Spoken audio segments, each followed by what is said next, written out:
Hello everyone and welcome once again to Work with Purpose, a podcast about the Australian public sector and how it serves the Australian people. My name is David Pembroke. Thanks for joining me. As we begin, we wish to acknowledge the Ngunnawal people as traditional custodians of the land we are recording on today and recognise any other families with connection to the lands of the ACT and this region. We acknowledge and respect their continuing culture and the contribution they make to the life of our city and this region. We'd also like to acknowledge and welcome other Aboriginal and Torres Strait Islander peoples who may be listening to our podcast today. Well, the Department of Parliamentary Services has a unique position in Australia's public sector ecosystem. While its service shares an acronym with the APS, serving Parliament is distinct from the public service. Today, we're joined by the Secretary of the DPS, Jaala Hinchcliffe, who will lift the curtain on the special role the department plays in supporting the Parliament to operate safely, transparently and independently. Jaala has an impressive public sector career with integrity at its very core. Before leading DPS, she was the Integrity Commissioner and Agency Head at the Australian Commission for Law Enforcement Integrity, before supporting the agency as it transitioned into the National Anti-Corruption Commission.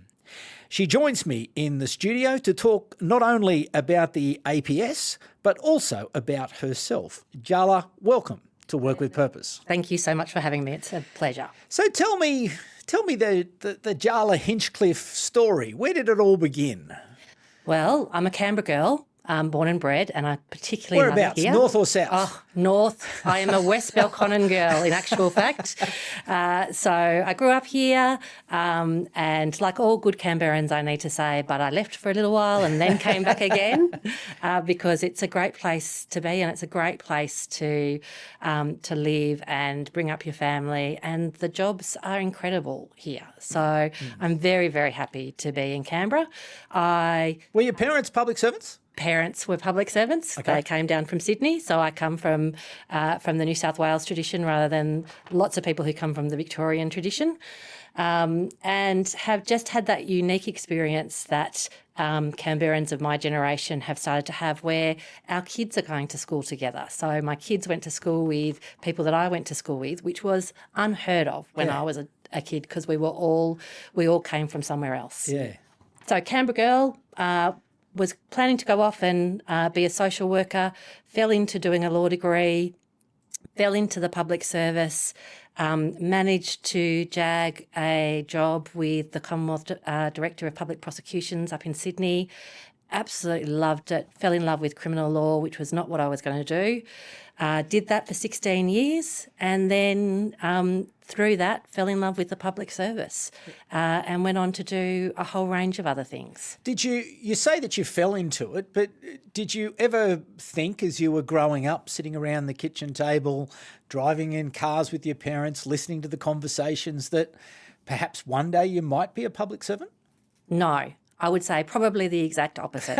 I think as I was growing up, what I really wanted to do was work in the community, and that was the sort of draw to social work for me, which I ended up not doing. But it also felt like a very Canberran thing to go and join the public service, and I probably, growing up, didn't actually understand how important the public service is and what a privilege it is to be a public servant. And that's the thing that's kept me in the public service for 28 years. So the DPP was where it all started. Well, even a little bit before that, I had 2 years, a year as a graduate at DSS, and then a year in their legal branch. And then I went and got myself admitted and was going to go off into private practice or do something else, and just managed. I was so incredibly lucky to get a job in the CDPP in Sydney. I don't think I realised at the time how lucky I was, but it just opened up a whole new world to me. What happened? Well, I got to work on these amazing criminal cases, and I got to find that I actually loved criminal law. It's a fascinating area to work in. And I know there are lots of people who go through their uni degree thinking, I want to be a criminal lawyer or I want to be a commercial lawyer. I was not thinking of any of those things. I was thinking about how do I get enough information so I can go and do something in the community, something welfare-based, which was the attraction for DSS for me as a graduate position. Yeah. So I didn't go into any of that thinking I really want to be a criminal lawyer or an administrative lawyer. And I've just happened to have this career in both of those things, and they're fabulous. What skills do you uniquely acquire working in criminal law? Well, one of the things that was interesting when I started to think that it was time for me to leave the CDPP and go and try some other things in the public service is that people don't necessarily look at you if you've been a prosecutor or a criminal lawyer and think, I really need one of those. And so there was a lot of thinking about, well, what are the skills that I've gained through that work that means that actually I'm a really good generalist. And part of it are the skills that you get through practising in law, which I think is being a really good generalist thing to do. The way that you think about things, the way that you can reason through and come to a decision, that really, really good decision-making abilities. But there are some things that you don't necessarily get in that space that you would get in a broader generalist APS job, and some things that I've had to teach myself along the way, like lots of Senate estimates practice, because when you're in a small agency, you often don't get to the table. So I particularly aimed to get practice in things like appearing before committees, and I was very lucky to have the last job I had at the CBP. I ran the legal policy area, so I did a lot of work commenting on law reform and thinking about how criminal offences work, but then also sharing my expertise with committees and with agencies as I was thinking about their law reform packages. How important is it for public servants to be effective before committees? And how would you interpret that word effectiveness in front of committees? So I see the committee work that occurs in our parliament as so incredibly important. It's important from an accountability and transparency piece, so the Senate estimates piece, which is the Senate's opportunity to be able to dig into the budget and understand how taxpayers' money is being spent, is a vital part of our accountability structures. But then the committee work, particularly in the legislation or even on the references side where it's big topics that the Parliament is dedicating some time to really think about, is this a piece of legislation or a piece of policy that we want to make or not?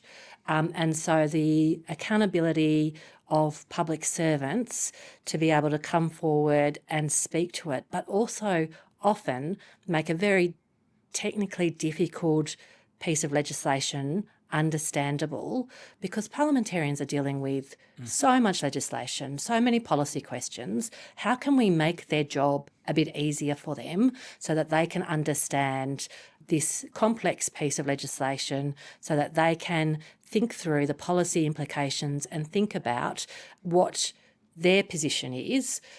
That is the responsibility as the Australian public that we have given to them. We have said we want you to represent us in this parliament and represent us when you consider these pieces of legislation. So as public servants, how do we help them to do their job and in so doing serve the rest of the Australian public? So what advice then do you have for perhaps emerging public servants who are growing into those more senior roles?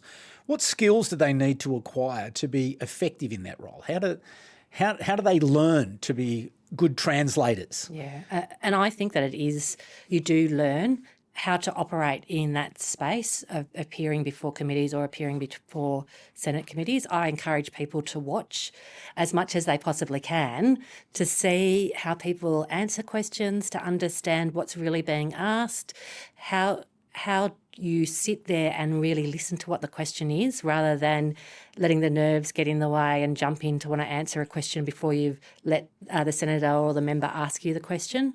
But also understanding there are some rules of engagement. As public servants, We don't need to answer our views on the policy or our opinion. Yeah. So we need to understand that what we are there to do is to provide information on the legislation, not to give our opinion. So understanding how those rules work and understanding how to answer questions in a really clear way, but also parliamentarians have a very small amount of time, particularly in committees, to deal with a lot of people. So succinct and in a way that's understandable.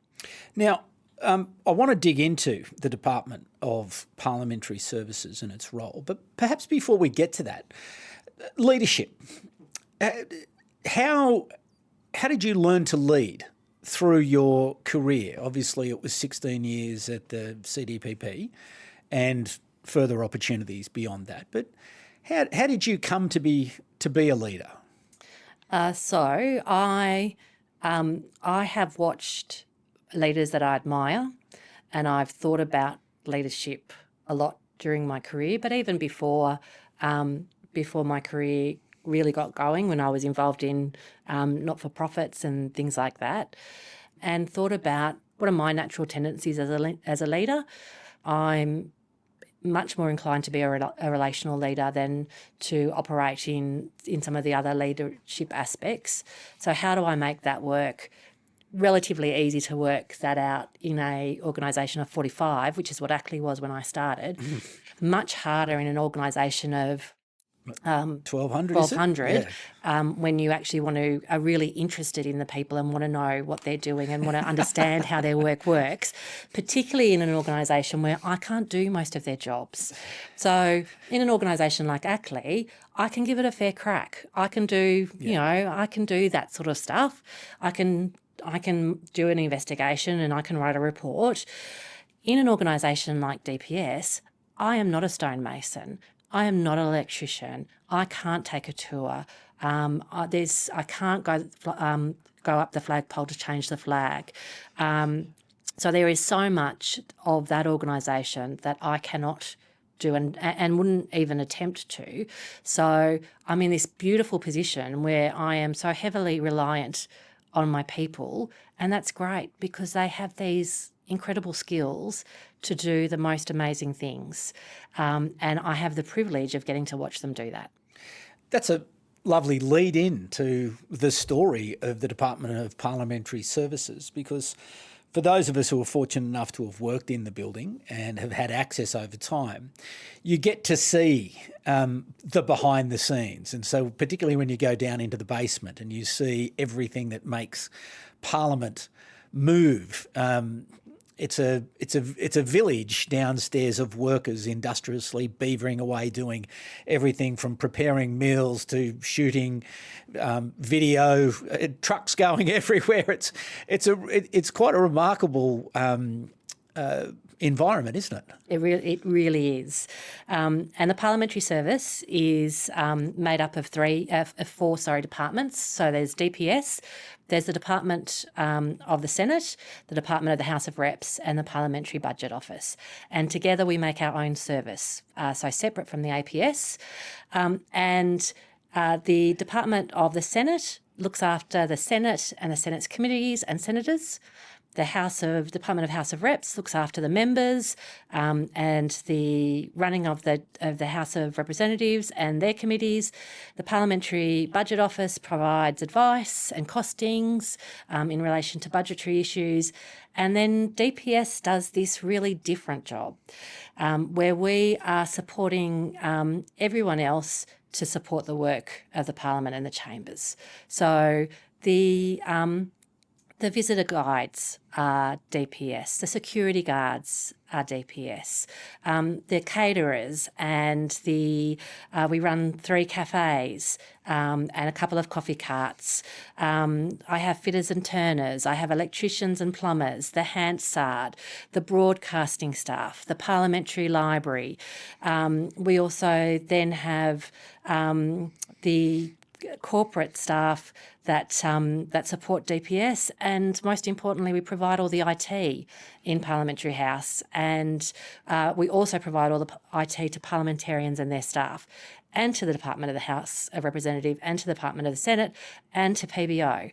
So we have a whole range of work that we do, really different work, which means that I've got a department of really strong technical experts, but also a department of people who could very easily go through their day with just dealing with their one thing and not dealing across the department.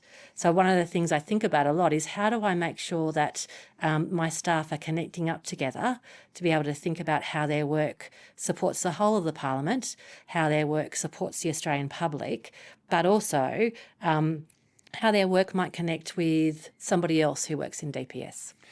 It's a very different role to, as you say, heading up something like ACLI, the Australian Commission for Law Enforcement Integrity, and running an enterprise, a business like Parliament. What's the main difference that you find? There's still people, but there's probably more on one side and perhaps even more technical specialty in ACLI. Yeah, that's right. And really, the thing about, while we talk in the public service about that we are all about public service, because that's, it's in the name, right? We're all about serving the public, but actually DPS is a service delivery agency. Yeah. So I'm right at that cutting edge, or we are right at that cutting edge of what it means to provide services.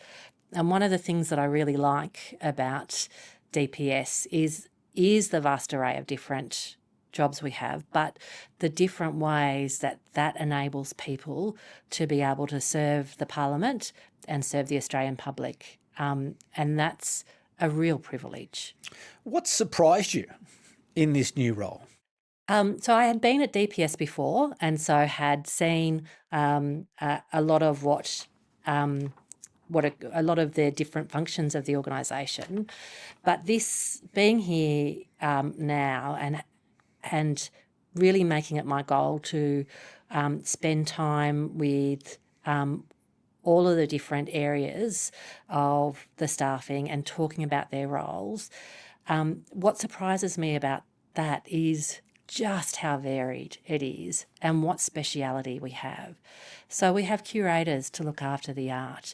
I didn't realise that we've got the longest ongoing art collection, which is still seeking new pieces in the Historic Memorials collection.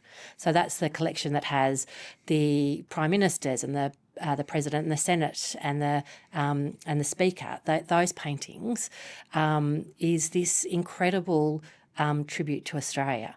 What a privilege to be able to look after that. And then we've got the rotating art collection, which is absolutely beautiful, and getting to see all of the things as they move around the building. With the idea behind Parliament House was that having an art collection would make parliamentarians and their staff who are away from home, who are really busy, feel like they were in a more homely environment.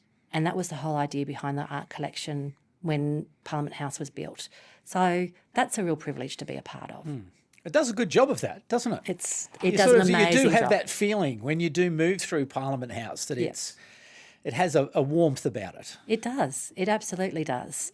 And I think there's just, again, a little bit of a plug for anyone listening. If you ever get an opportunity to come and work at Parliament House, love you to come and work with DPS, but actually in any aspect, whether it be one of the other parliamentary departments or in an office or doing a DLO job, there is something about being up there which you don't get the experience of from just going up and briefing a minister or going in and seeing your legislation go through. To really understand what life is like for a parliamentarian and what some of those pressures are, you do need to come up and work up in Parliament House for a while, and I really encourage people to come and do that. At the same time, it's not perfect, is it? The work culture up and in and around Parliament House, lots of stresses and strains and there's been a number of reports into behaviours and other things. How do you think about that? And what's your role in ensuring that the behaviours in and around Parliament are reaching the levels that the Australian people would expect? So there's been a lot of work that has occurred, and particularly with the establishment of the Parliamentary Workplace Support Service, which has now been in existence for a short time, and the work that they're doing in terms of supporting parliamentarians and their staffers as well. My role in all of that relates to DPS and how do I make sure that we are the best that we can be. And we've done a lot of work over the last 2 years talking about the parliamentary service values and how we display those in action in every piece of our work. We also do work around what's above the line behaviour and what's below the line behaviour so that we can have really simple ways to talk to each other about that's the kind of behaviour we're looking for and that doesn't quite meet the mark. My role is to make sure that DPS is displaying that parliamentary service culture in the things that we do. That sort of wraps up, I'm sure, into integrity. It's one of the things I do want to talk to you today because it remains, a constant and should remain a constant for the Australian Public Service. And at IPA's ACT's recent Secretary Series, you said that integrity is built over time through the way people make decisions, raise concerns, respond to challenges and support one another to do the right thing. Can you tell us a little bit more about that and expand on that and perhaps give us a couple of examples of integrity in action? Yeah. So I came into the Integrity Commissioner role with what I thought was a good understanding about integrity. This is back in your Ackley. This is back in Ackley. Your Ackley days. In my Ackley days. And having the title Integrity Commissioner really made me think a bit. What does it actually mean? What does integrity actually mean? And what does it mean to be the commissioner of it, even if it was commissioner of it in relation to law enforcement agencies? And one thing that really surprised me in all of that was I had thought about integrity in terms of kind of you've got it or you haven't got it. There are some people who have integrity, there are some people who don't. And that's really changed for me. I don't see it in that black and white way at all anymore. That was your view going into the job? That was my view going in. Okay. And my view now is much more integrity is a skill that we should be practising. And sometimes we get it right and sometimes we get it wrong. But the way that we can really ensure that we will act in integrity at those crunch times when we really need to is by practising and thinking through how would I react in this situation, doing some work in your teams. Let's do a little hypothetical about what we do in this situation and practice together that we're going to act with integrity and what that looks like. The best definition I could come up with, because integrity is a bit amorphous as a term, was that integrity is about doing the right thing, which sounds really incredibly easy but is incredibly hard because sometimes it's really grey.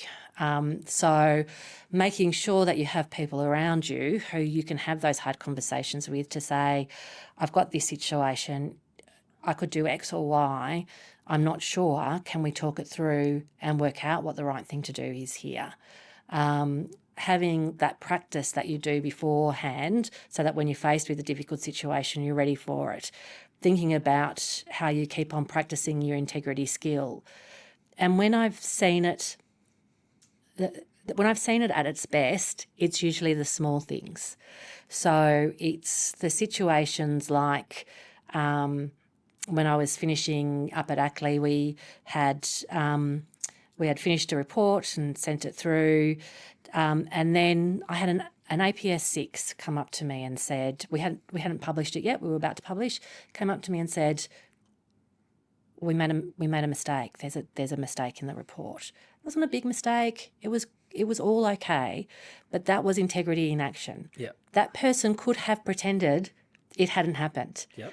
That person instead came to the head of the agency because they understood that integrity was valued and said, I've made a mistake.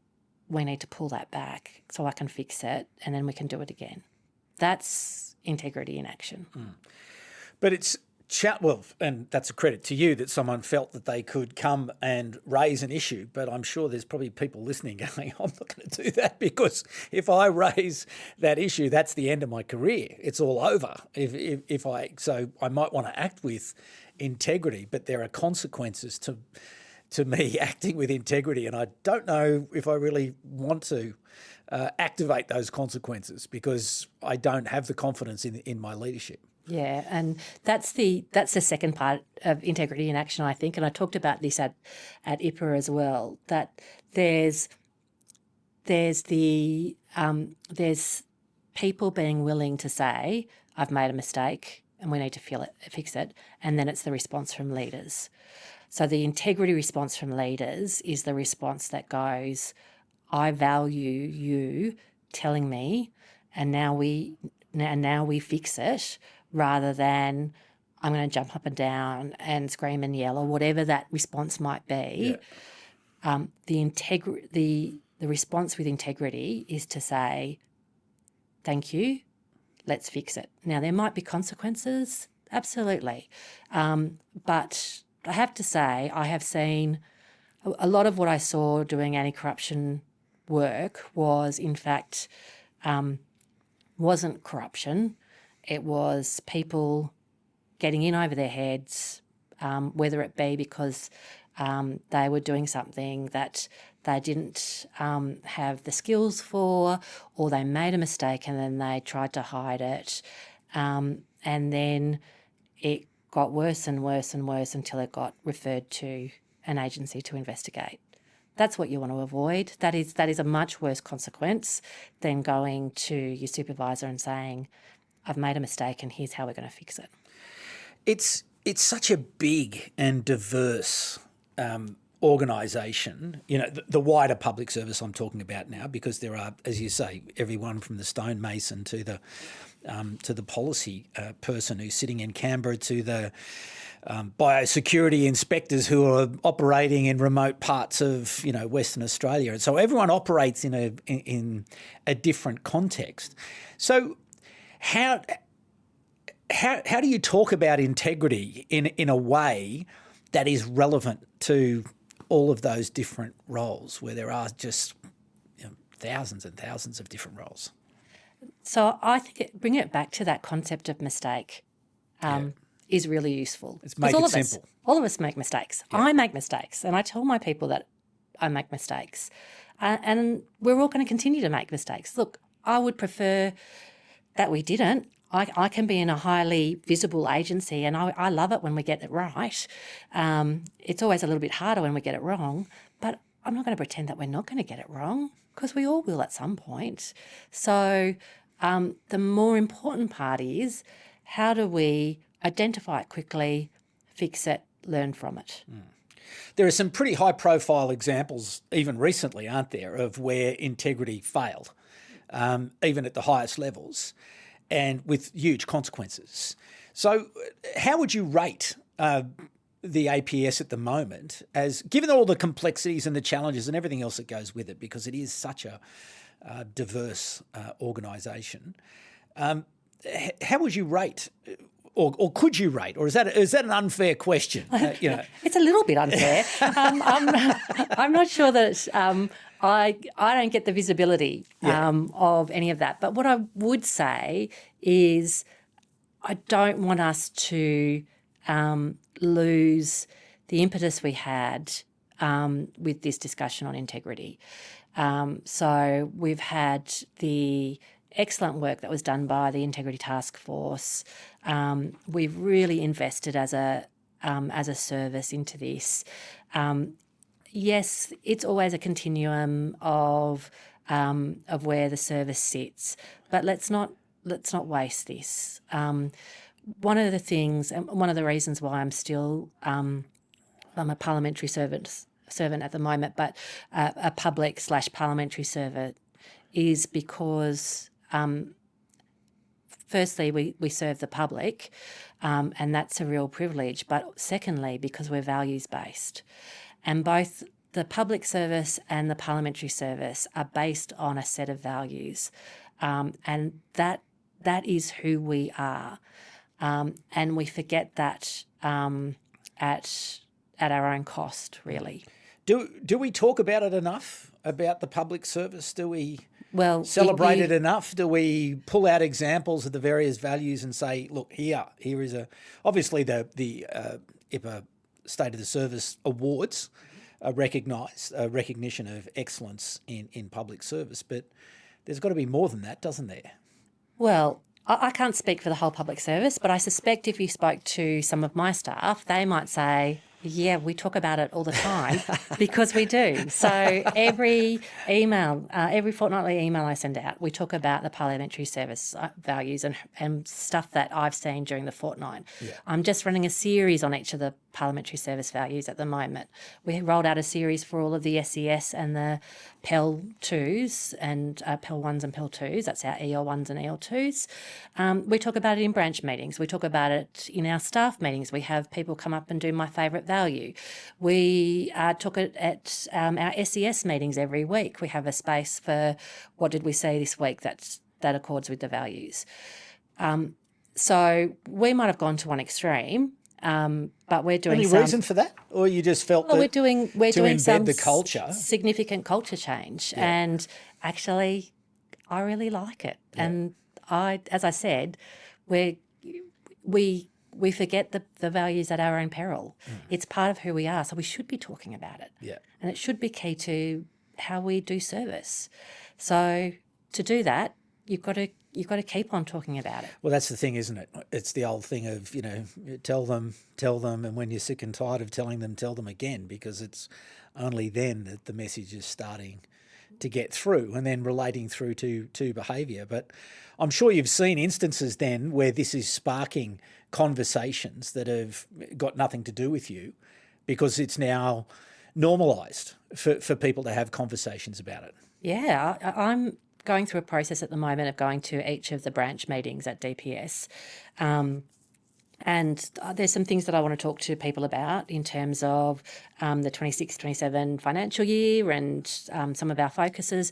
But I turn up and I get this great surprise where suddenly there's something on the agenda that says person Y is going to get up and talk about their favourite value, or there's a space in the agenda to say, let's talk about the parliamentary service values. Have you seen the thing that Jaala's just written?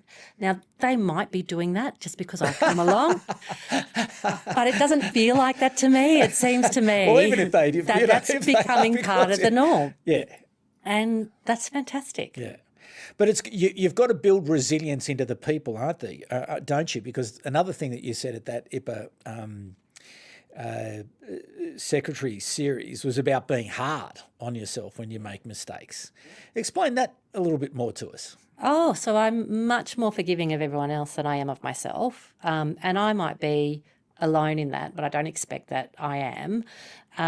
But it's been a realisation that actually, even though I feel incredibly strongly about integrity and the integrity response, I find it very hard to have the integrity response to myself.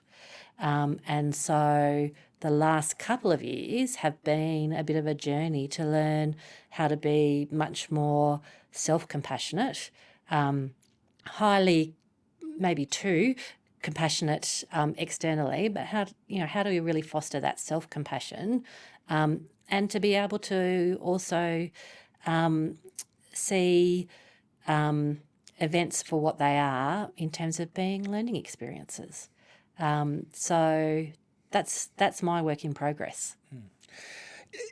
And it's difficult though, isn't it, to try to be that way if you've been hardish on yourself, and obviously to get to the position that you've had. You've been a performer, you've achieved, and if you're that way inclined, you do tend to be a bit hard on yourself. So any tips for how people can be a little bit kinder to themselves? Look, there are some good staple examples of things you can do, like just working on doing a bit of that work on the self-talk. So if the self-talk is negative, one technique that's great is thank you. I really appreciate that. I appreciate that you're trying to warn me about X, Y, or Z, but actually I've got this. It's okay. There's some really good work around some of the work on positive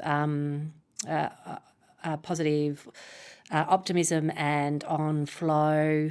There's some good books around on that, which also talk about just the simple gratitude work of what were 3 things that went well today and why did they go well. Being able to say occasionally to yourself, that went well because I'm good at that, is quite a good thing for just toning down some of that self-talk and that harshness. So in terms of this change and transformation program that you're leading, where are you on the journey? And I imagine it's a journey that will never end, and people will come after you and continue the work. But where do you see that? Where are you at the moment, and what's your next big focus?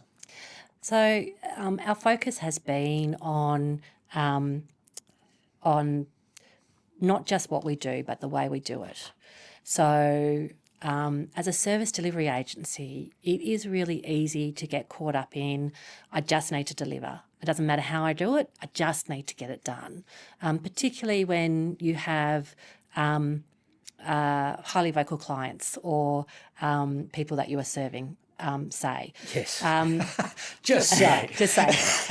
Or when you're in an atmosphere where things can go to 11 kind of immediately and things that you weren't expecting to go to 11 go to 11. So that can really push you into that space of it doesn't matter, just get it done. So we've spent a lot of time thinking about culture and about how we do things to make sure that, yes, we are delivering, but we're delivering it the right way.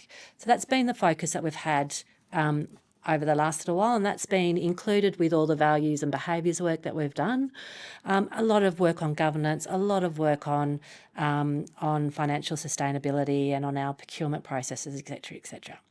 The next big bit for us is as a service delivery agency, you also get pulled into the immediate and the chaos all the time. Yeah. And it can be very difficult to stop and plan out where you want to be in the next 5 to 10 years. And particularly in an environment like ours, which is a very stable environment and doesn't necessarily, it has a big change every 3 years with a change in Parliament with the election, but other than that, it really thrives on stability. So how we then go about thinking, actually, there are some big disruptors coming. AI is one of them. How do we harness those things and start to think about what does a best practice parliamentary service department look like in 10 years' time? What does Hansard look like in 10 years' time? What does the library look like in 10 years' time? What are the technological changes in broadcasting? 1 year's time, really, at the speed, at the speed that AI is happening. AI. Exactly. And how do we give ourselves some space to do some of that thinking, which is hard thinking and is confronting thinking for people as well, but also going back to my earlier comment that I can't do most of the jobs of the staff, that also means that I can't say, I think this is what it's going to look like. I've got some thoughts, of course, and I can think in the big strategic way, but I need them to drive. How do we continue to steward and protect this institution? The library's 125 years old. It's been around since Federation, so has Hansard.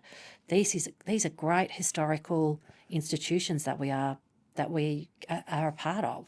How do we protect and steward them into the next bit? What a big question. Yeah. What and what is your view? It's much more than just running a building, right? Oh, it's really it's pretty exciting. Well, those particularly those last 2 examples, when you think about the information that is there and available, and how into the future it may be processed, it may be accessed. Because I do know it is very accessible at the moment. You're already you're able to, if people want to get to Hansard, it's there in all sorts of different formats to be able to be consumed. Yes. And ingested into the artificial intelligence large language models that are available. How do you think more broadly about artificial intelligence and the public service and the role of public servants? Yeah. So this one, my aim for me this year is to get much more across and better at using AI. I am an old school lawyer. I love a piece of paper. I really like to have, if I can have a printed out copy of legislation, I love it. Yeah. I still love handwriting. Yeah. But I do not want to be in the position that people were when email came in, where they didn't know how to write emails, or in my case, we had a separate computer that was set aside for external emails that someone went to and printed off your email and brought it to you, and you wrote a response, and then it went back to the separate computer and got sent out into the ether. So these are big, when you think about it like that, these are big changes to the way that we do our work. And I see AI in that way as well, the way that the internet has changed the way we do our work. As much as I do love a printed copy of legislation, the truth is I go onto FedLaw and I get it and I get up to date, and I don't need the binders of legislation I used to have when I started as a lawyer. AI, it seems to me, is like that, but much bigger. So it is going to, whatever we might personally feel about it, it is going to have an impact. So I want to really push myself to be able to start to work out what that impact is and how I can use it in a useful way, and what things I can already say, that's probably not for me, or that might not be a space we want to go into, but we definitely need to be thinking over here. Because the people that we serve are already using AI. And so we need to be across how they're using it and how we can value add. And I get concerned for all of us about the possibility for being left behind with some of it. Well, there is that identity threat, this is going to take my job sort of idea that is real and is everywhere. How do you lead through that? How do you encourage people to embrace what is, as you've just described, an inevitability that it will be part of everyone's job? Yeah. So I pull upon my great administrative law background to say the same principles apply for AI. This is not a decision-making tool, it's an assistant. So there are the people who work for me, all of them have a range of skills and a range of decision-making in their job. AI might be able to assist some of them in terms of getting the information they need to make a decision, but it is not for decision-making. A great principle in an administrative law is the decision of a reasonable person. We still need to make the decision, make sure that we are comfortable with the decision and that we are accountable for the decision. Human in the loop, as they call it. Yeah, not just human in the loop, but human in the most important part of the loop. Okay. So if it can assist you to do your job, fantastic. But you are still doing the most important part of it. So engage in that carefully. Yeah. But and to really derive the benefit, because I know through a number of the processes that we implement here at Content Group in the production and distribution of content, it's phenomenal, the improvements, and it frees up time to then go and do other things because, you know, these marvellous machines are, you know, collapsing processes on top of each other and being able to, and now, as you say, there's always that review point where you've got to then go, yep, this is what I need. But the benefits are just staggering and getting better by the day. Yeah, and my sense is that to really understand some of that, you need to have a play with it and need to really be trying to engage with it in a meaningful way regularly.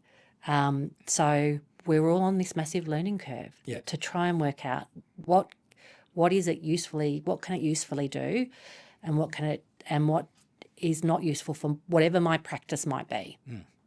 Yeah, it's exciting times, I think. And I think that's hopefully the way that most people see it, is that it really can be a real positive. And the public service and other organisations and enterprises will evolve, and roles will evolve, and jobs will evolve that will, be augmented by the technology rather than being replaced. Yeah. And we've got more than enough work to do at DPS. You do. Now, what about for you? This sort of accidental, unplanned career, what are you looking ahead, or you've just got your head down finishing or continuing with the work that you've got? I am getting to an age where my hair is grey, but I still feel quite young. I've been really committed to public service through a range of different roles. But maybe one day that, not-for-profit kind of thing that was in my mind when I was a uni student might come back. Yep. We'll see. We'll see what happens. Yeah. It's part of the self-compassion bit as well, is just reminding myself the things that I could contribute elsewhere. Yeah. Now, a final question, and we often ask it of leaders across the APS, is to sort of look back to, many who are following behind you. You've had the benefit of this long and distinguished career in the public service.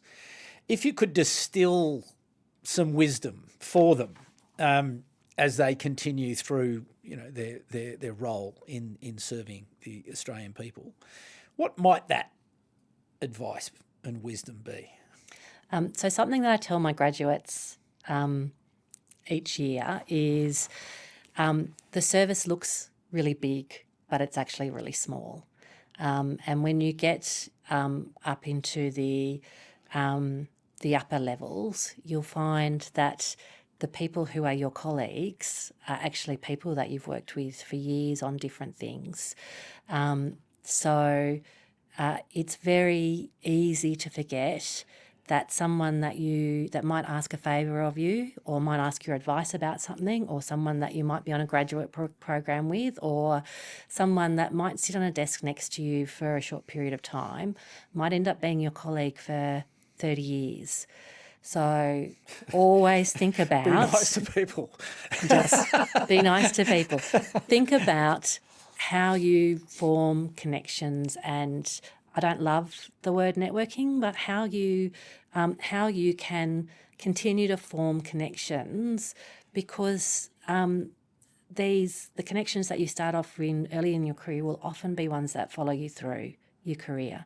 And as I say, you think when you start that the service is just massive and all of those, but actually it's really not. And you will get to know lots and lots of people, treat people well, start well, always leave a job well, and if you need help, ask for it, because the senior people in the service, for the most part, are very, very happy to provide career advice or help in any way, because we've all been there. Jaala Hinchcliffe, thank you. The Secretary of the Department of Parliamentary Services, thank you very much for joining us on Work with Purpose. Thank you for your service, and all the best with the ongoing work at the department there. Thank you very much, David. I've had a great time. So there we go. Again, another compelling discussion with one of the wonderful leaders from across, well, actually in her current role, not technically part of the Australian Public Service, but certainly someone who has served with distinction across many roles over many years, and lots of great advice there for you. And certainly the reflections on integrity, the simplicity of integrity, and that notion of practising integrity. I hadn't thought about that before, but really to think about it and act about it and really talk about it, I think, with colleagues is a great way to build that fibre across the APS by having it as a discussion point. Wonderful discussion there today with Jaala. Now, listeners, please follow us on IPA ACT on LinkedIn, or you can email us at eventsact.ipa.org.au if you have any questions. Work with Purpose is produced in collaboration between Content Group and the Institute of Public Administration of Australia, ACT, and you can go and have a listen to a number of 165, actually, to be precise, episodes of Work with Purpose, be it on Apple, Spotify, Stitcher, or wherever. And indeed, a rating or review does help us to be found. Now, today's episode is, in fact, the second last episode of the current coming of Work with Purpose, and that will be explained to you. But we'll return one last time on the 29th of June to look back on 165 episodes and discussions about the Australian Public Service and how it serves the Australian people. So my good self will be back in the chair once again, but also joining me will be IPA ACT's CEO, Kate Driver, and IPA National President, Andrew Metcalfe, AOFIPAA. Andrew Metcalfe, lots of letters there behind his name. But he'll be joining us, and we'll be talking about Work with Purpose, where it came from, what its role has been, and where, in fact, in the future we may return once again to your ears. But certainly it's been a great pleasure to serve through these discussions over many, many years now. And again, the backstory of Work with Purpose will be revealed on the 29th of June when we publish that final episode for the moment. So anyway, a big thanks to Jaala Hinchcliffe for coming into the studio once again, and a big thanks to you for coming back once again and certainly supporting us over all those years. Very grateful for your ongoing support. But for the moment, people, please be kind to each other. My name is David Pembroke, and it's bye for now.